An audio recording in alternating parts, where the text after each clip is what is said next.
Good morning, my dear children of class 9. So, first and foremost, I'd like to ask you, how are you? Because this is my first video after the lockdown and after 3 months of my leave.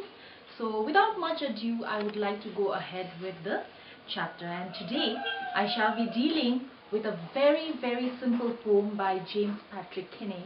And the title of the poem is The Cold Within. So this Cold Within is basically a simple poem. It's not an extraordinary poem, but it's just a simple poem. Rather, it is a parable which has a moral in it. It talks about 6 different individuals, or rather 6 indifferent people who have a stick of their own but would not wish to light the dying fire. So now, in order to know the reason why these people they are preventing themselves from lighting the dying fire, let us move ahead with this poem. 6 humans trapped by happenstance in bleak and bitter cold. Each one possessed a stick of wood, or so the story told. So as I had already told you all in the introduction, that this poem is actually about it revolves around 6 individuals who actually happen to meet by chance, by accident, on a very bitter and cold winter evening. And these people had circled around a fire that was dying. And the one prominent thing that each of these individuals they had in common was that each of them carried one log, and they held each of the log very tightly clutched in their hands. So, now the next verse. The dying fire in need of logs, but the first one held hers back. 4 of the faces round the fire, she noticed one was black. And the first individual that this poet discusses about is a woman. A woman who was prejudiced against one individual around that circle, and that person happened to be a black. And from here, what do we get? What idea do we get about her nature, about her attitude? Yes, she is racist.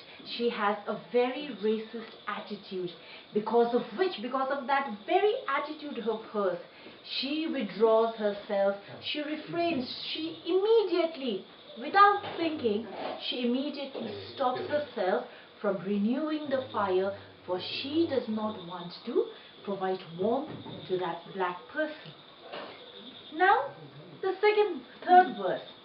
The next man looking across the way saw one knot of his church and could not bring himself to give the fire his stick of birch. And the very next person who sat just beside this woman was a man who actually hated anybody, for that matter, anybody who was outside his community, outside his religion. And this man happened to be a person who was very intolerable towards other people from other religious background. Because when he noticed that one person amongst those 5 individuals who sat along with him around that dying fire, who also had a log in his hand, when he noticed that one person was not from his religious community, he immediately stops himself, for he does not want to benefit that person from getting the warmth, for he hated him. So what kind of attitude once again do we see out here of this individual is that he is a bigot. Now the next verse. The third one sat in tattered clothes, he gave his coat a hitch. Why should his log be put to use? To warm the idle rich? And this person, the third one, he, from this very description, from the very first line of this verse, we get an idea, a very clear idea, that he comes from a very poor background. And the person that he hated in that group was the person who was extremely rich, for he had none. He hated him because he was rich and he had none. He had nothing.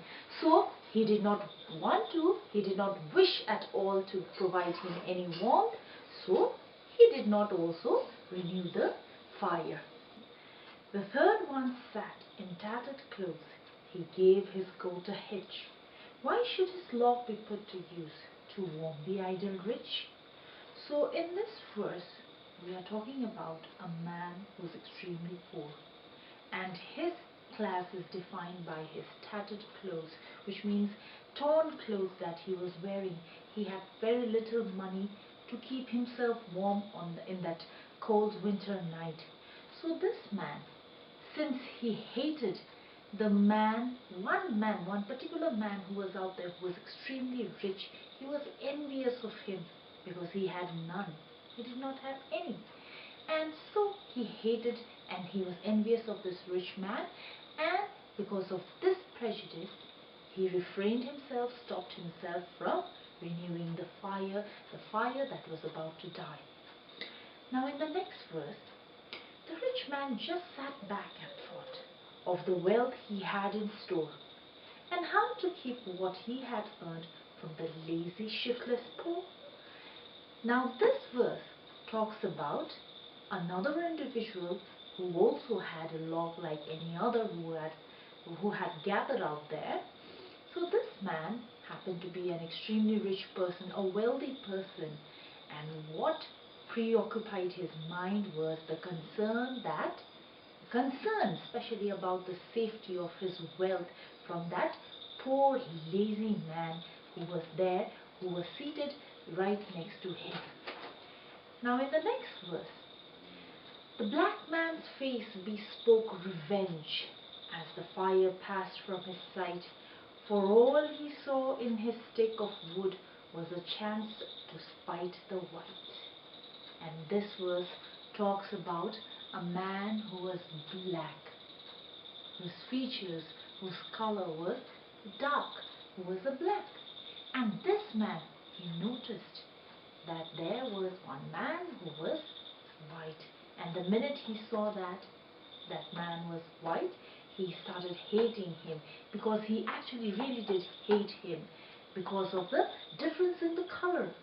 And and this man, he was so deeply blinded by this hatred against this white man that he failed to realize that adding that log into that dying fire would have saved his life too.